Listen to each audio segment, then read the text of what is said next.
May asawa na ba si Chris? Meron po. Okay. Okay. Wala siya.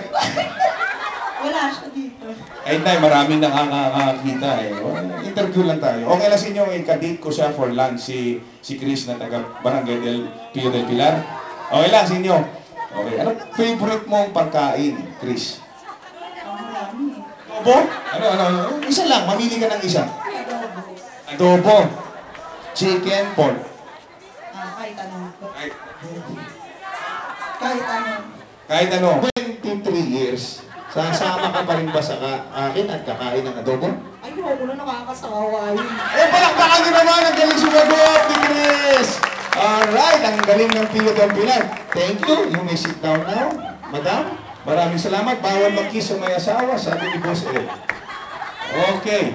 Ngayon, mga kaibigan, narinig nyo, 23 years. Kahit paborito niyang pagkain, ayaw niya, isusuka niya. Kayo ba, 23 years, gusto niyo ba, be nice time pa rin? Ayun, oh. Okay, dali ka na rito. Sigaw mo nga rin. Isang beses pa. Ayaw mo? Nahiya eh. Okay, so, ayaw nyo ng be nice time na. Ayaw nyo maging be nice time itong coming election. Kaninong time gusto nyo? Mercados time! Mercados time. O, sige.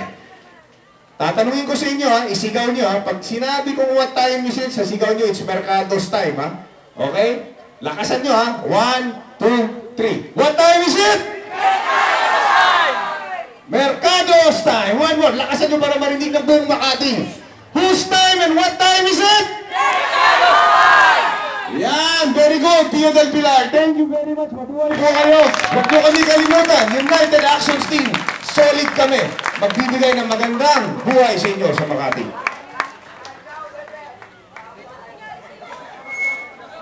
Okay, isa pang malakas sa palakpak. Konsehal Monsur del Rosario. Ang galing-galing na naman, no? Gandang lalaki, di ba? Di naman kami nagkakalayo, di ba? Sige, aamin na ako. Mas magandang lalaki sa akin si Konsehal Monsur. Mas malakas naman ang sex appeal ko na eh.